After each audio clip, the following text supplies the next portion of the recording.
Neste verde país que vivemos, hoje infelizmente nós vemos a miséria em vários lugares por causa do homem. Se a gente parar pra pensar, é difícil de acreditar que essa terra de tanta fartura, milhões passam fome. Nessa terra de prata e ouro, recheada de tanto tesouro, é difícil ouvir as notícias e não chorar. Pois os homens sem pena se matam, se machucam, se ferem, maltratam. É preciso pintar outro quadro, é preciso mudar. Meu país, eu queria te ver sem maldade e sem violência. Meu país, eu queria que os homens usassem mais a consciência. Mas eu sei que é impossível um homem ter paz sem deixar Deus reinar. É preciso procurar a luz, abraçar com o homem da cruz. É preciso colocar no peito o amor de Jesus.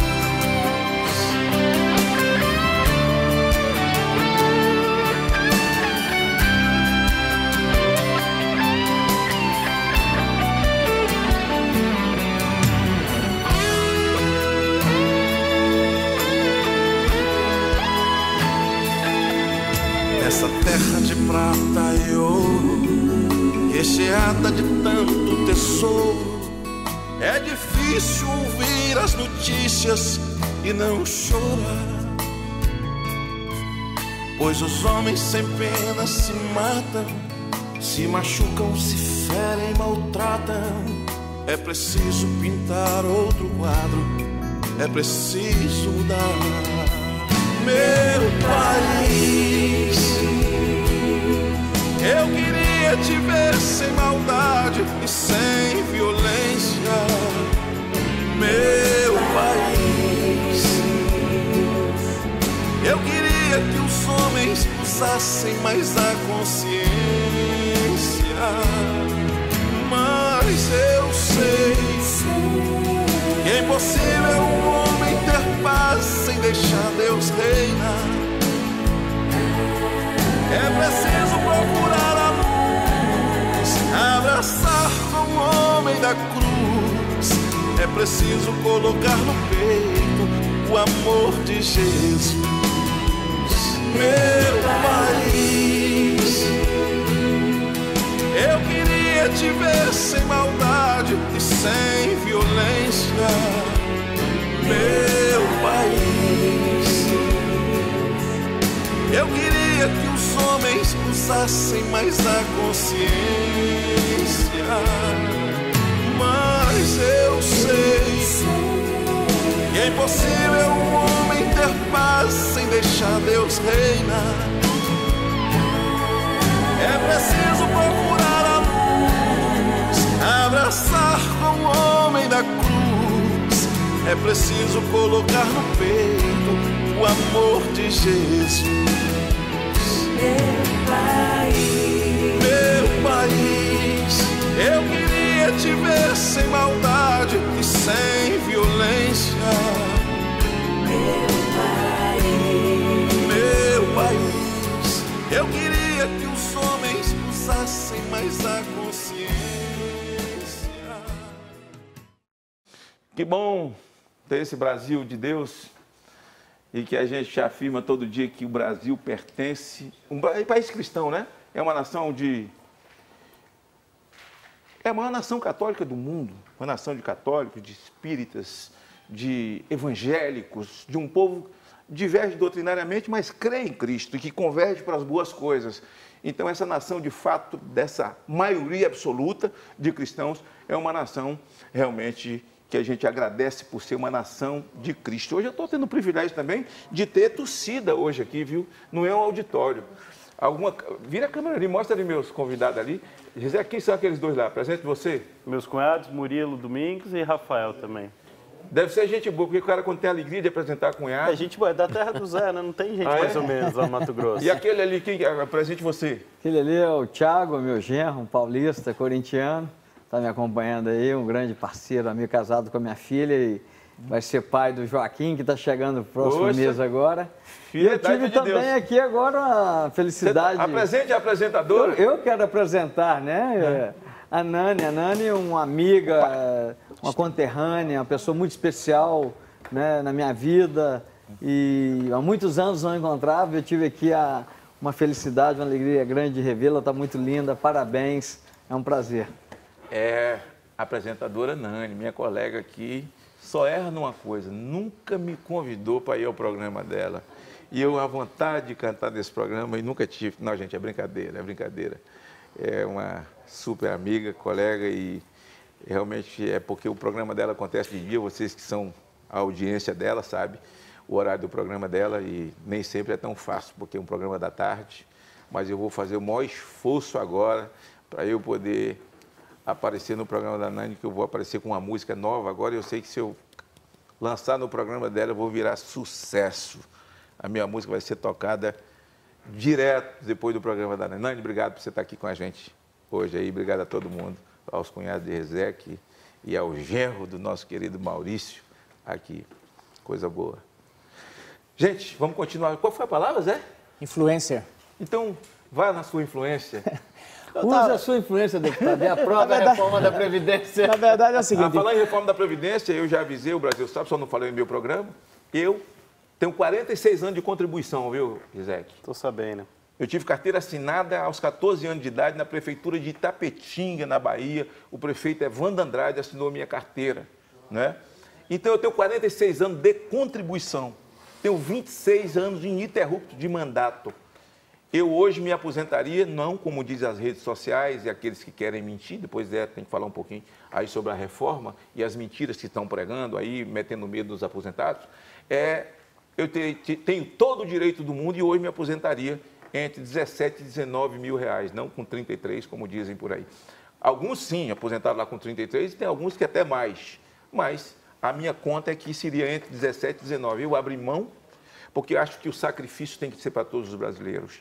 Eu abri mão, não vou me aposentar, não pedi, não vou pedir, vou me aposentar após a reforma da Previdência e vou me aposentar com apenas 5 mil reais. Não é apenas, não é? Eu vou me aposentar como todo brasileiro e abrir mão dessa aposentadoria. A palavra é influência. Ela está na moda na internet. As pessoas... Você é um influencer, Magno, tem muitos seguidores... Mas tem os, vamos dizer assim, os bons influencers e os bad influencers, né? As pessoas que usam a sua influência para fazer proselitismo de coisa ruim. E eu digo porque eu vejo isso cotidianamente. E eu dizia sobre os empresários. Os empresários hoje, essas pessoas sobem lá e dizem que ela oprime o trabalhador, que tira o direito do trabalhador, que não sei o quê. E eu tenho dito, o direito mais sagrado do trabalhador é o emprego. E quem dá esse direito é quem está gerando o emprego. Não é o governo, não é ninguém. Não. Então, essas pessoas... É a grande obra social, né? A geração de emprego. É a geração de emprego. Então, essas pessoas foram os mesmos que foram contra o Plano Real, que foram contra a Tancredo naquela época, que foram contra a reforma trabalhista, que são contra tudo que vai dar certo no país. E nesse momento, eu voltando de novo, estou que nem Kant, sempre remetendo ao lugar onde moro, mas Maurício Rezec, e está aqui Jorge, que está, vou falar em japonês o nome dele, que está indo para Mato Grosso, está abrindo uma clínica de geneticista para fazer o merchan dele aqui. Eu quero que ele fale se tem crise também na saúde aí, viu? Pois porque vou falar. Na área deles aí. E aí, o que acontece? Essas pessoas acabam levando todas as outras a demonizar. Então, ele acha que o patrão é ruim para ele. Ele acha que o país desenvolver é uma coisa ruim. Com isso, nós ficamos na rabeira do desenvolvimento. Eu tive agora no Parlamento Europeu. Magno, eu fiquei triste de ver. Pessoas como Jean Willis, tem uma índia aqui que eu não sei nem se é índia. Ela virou popstar aí da esquerda. Eles vão para a Alemanha, para Bruxelas, chega lá e diz o seguinte: os empresários brasileiros, e não fala nem, os ruralistas, demonizaram essa palavra e diz, estão acabando com a Amazônia. Mentira. Mentira, é o maior preservador da Amazônia. Para quem está nos assistindo, eu quero dizer aqui, o Brasil preserva 67% do seu território. Faz agricultura em 7,8%. Esses dados não são meus, não são brasileiros, aliás, são dados da NASA. Que estão, isso é via satélite. A nossa área agricultável dá o quê, Zé? 7,8% do nosso território.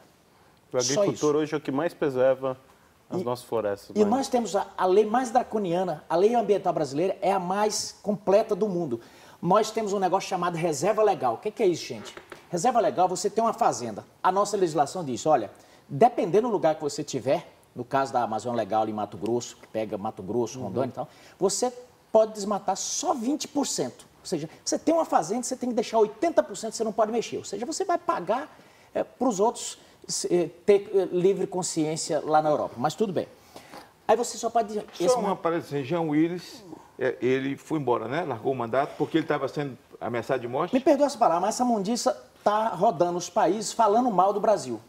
Falando mal porque... Mas ele foi embora porque ele foi ameaçado de morte? Eu não sei. Eu pedi uma investigação para ver se ele vendeu o mandato ou não. Não consegui. Está dizendo que ele foi ameaçado de morte. Agora eu vou explicar para o Brasil aqui, só rapidinho, Zé. Eu não vou te falar não, só ligeirinho. Ele foi ameaçado de morte mesmo. Eu vi um e-mail, ele recebeu um e-mail de um sujeito mandando, dizendo que ia matá-lo, que ia colocar antrax dentro das carnes, do que fosse para ele. Não gosto de rir no ar, não. Mas eu estou rindo, sabe por quê?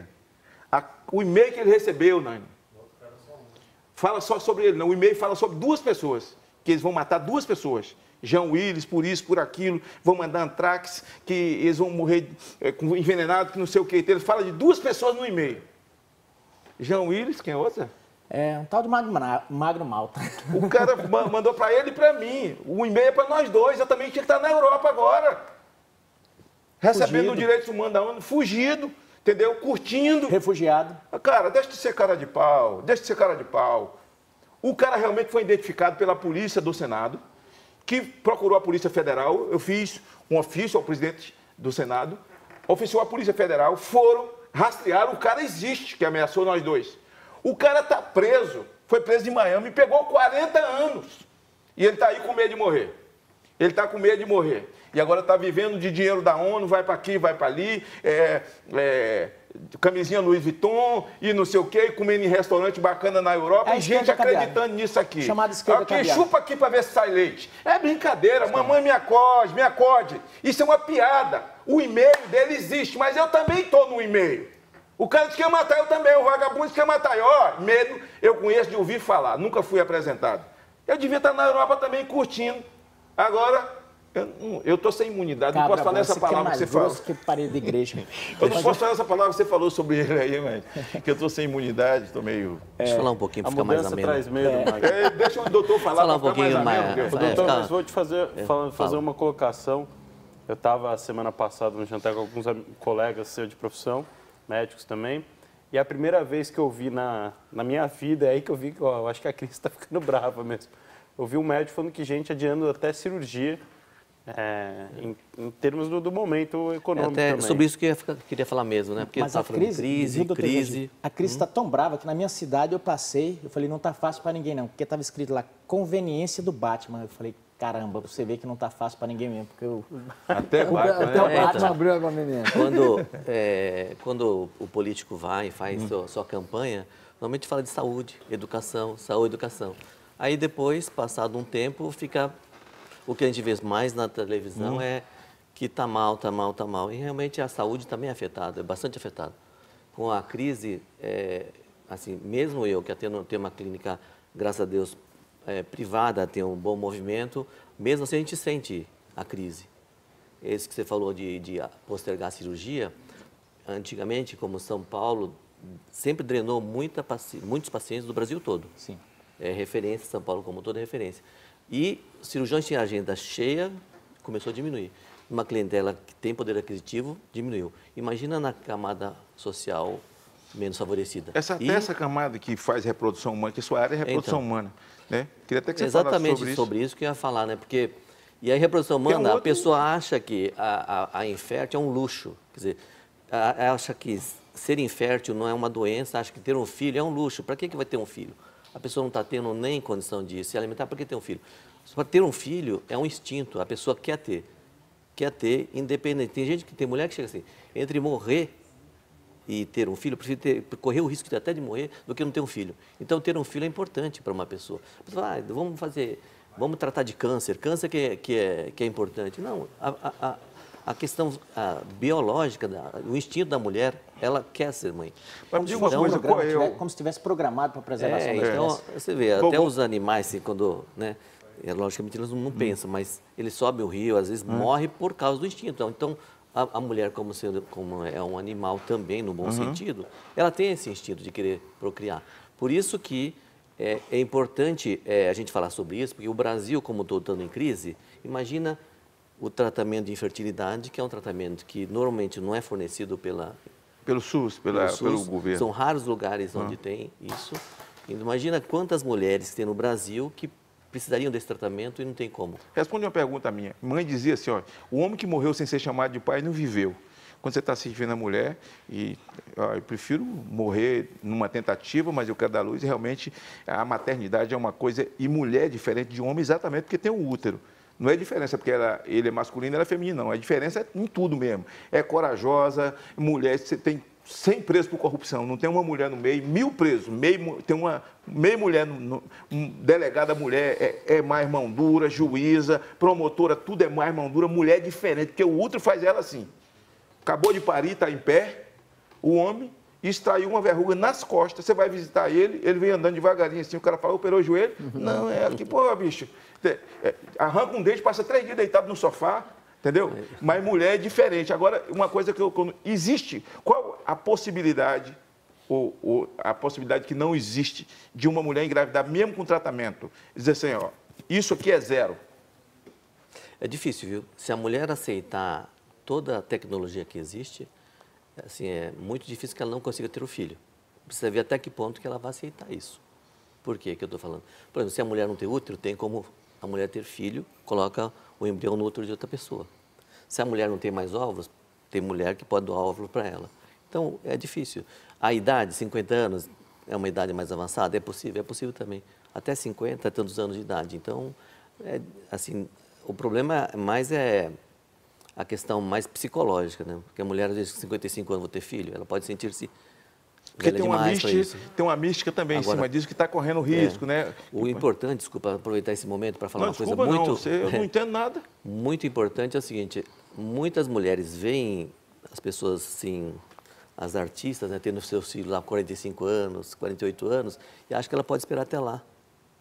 Só que esquece que o óvulo dela vai chegar, tem essa idade também. O que acontece é que muitas dessas pacientes acabam tendo que recorrer a receber o óvulo de outra mulher para engravidar. Então, isso é uma situação que é difícil da mulher aceitar. Dificilmente a mulher aceita e bate pronto. A gente vai pegar o óvulo de outra mulher para colocar em... Ela não quer, ela quer o óvulo dela. Então, doutor, isso é uma situação muito difícil de aceitar. Mas... Desculpa, só para comentar. Então, só como alerta, não espere chegar aos 40 e tantos anos para procurar ajuda médica. Pode congelar os óvulos antes. Mas e essa vida moderna, né, esse mundo moderno que a gente está vivendo, existe o perfil da pessoa, do casal, da mulher que vai buscar engravidar ou não prefere congelar um feto ou um óvulo porque não está numa fase talvez ideal para engravidar e guarda isso para botar talvez no momento oportuno? Essa pergunta que você está falando é extremamente importante, assim, principalmente aquelas mulheres que estão lá fazendo a faculdade, depois fazer pós-graduação,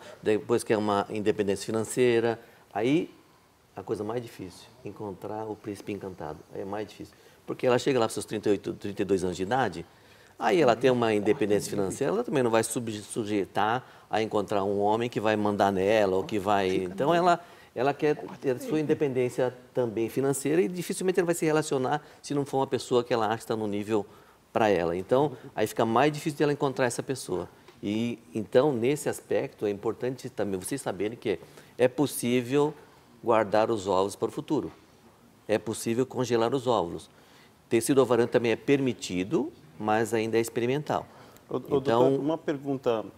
A mulher, quando ela tem 45 anos, mas ela congelou um óvulo com 30 anos, o que vale em relação ao risco da gravidez é a relação ao momento que ela congelou o óvulo ou ao momento... Isso aí que você falou é extremamente importante. Se ela congelou óvulos aos 30 anos de idade, a qualidade do óvulo ela vai manter-se aos 30 anos de idade, como se fosse um óvulo de 30 anos de idade. O que acontece é que o útero envelhece um pouquinho mais, mas a qualidade do óvulo é aquela qualidade dos 30 anos. Fica imobilizado, congelado por esses 10, 15... Às vezes pergunto, por quanto tempo pode congelar? Pode ficar congelado?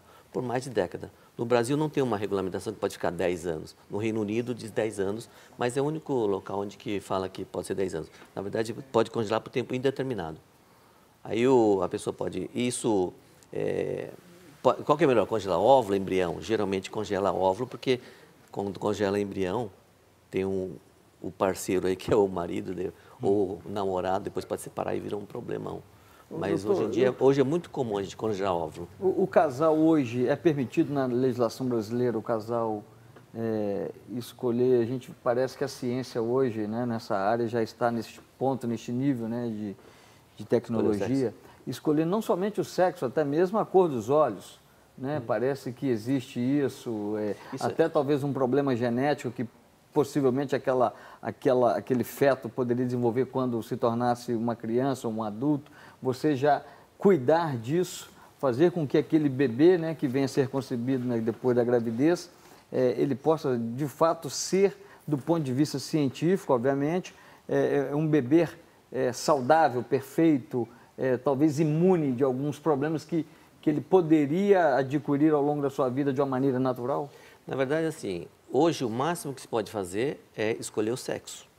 É possível, é permitido somente para ver se tem alguma doença. Não é permitido somente por uma vontade do pai. Quero ter um menino ou uma menina. Não pode. Agora é muito fácil. Não. Agora é muito fácil fazer, hoje, depende da tecnologia, mas é muito fácil hoje fazer o diagnóstico genético, ver se o nenê tem algum problema. É permitido fazer o diagnóstico, é permitido descartar embriões afetados, doentes. E agora, essa parte mais sofisticada da engenharia genética, acredito que nenhum dia não vai ser possível fazer isso. Por quê? Porque a pessoa, quando vai fazer um filho, não vai escolher a cor dos olhos, né? Que é um ser humano. Então, dificilmente isso vai dar continuidade. O que sim acontece, que já é feito, é justamente fazer essa seleção de algum nenê que, depois de nascer, vai morrer. Então, por isso que faz essa seleção. Há poucos dias teve uma polêmica sobre aquele médico chinês. Então, exatamente esse tipo de... exatamente esse tipo de experimento que não vai ser, provavelmente não vai ser nunca possível, porque o que se faz é livrar a humanidade do máximo de doença possível, mas não fazer uma eugenia, isso nunca vai ser permitido. Uma outra coisa, a especialidade da pessoa, quem é o tipo de médico, quem é o médico, qual é a especialidade? Por que a minha pergunta? Você dá alguns cursos por ano e tal, congressos que tipo de médico vem? Qualquer médico, de qualquer especialidade, ou só dessa área mesmo? E qual é a especialidade mesmo? Por que eles vêm e se preparam se ele tem um outro tipo de especialidade? Na verdade, sim. Que o Magno, como a gente acabou ficando amigo, a gente viajou junto, por causa que a gente está aqui, né? A gente acabou ficando. Nós fomos juntos para Israel, viu, gente? E vamos voltar novamente. Então, já convidei o Maurício para ir com a gente. Final do ano, né? Final do ano, vamos passar Natal, experiência maravilhosa em Belém, ali do lado onde Jesus nasceu, viu?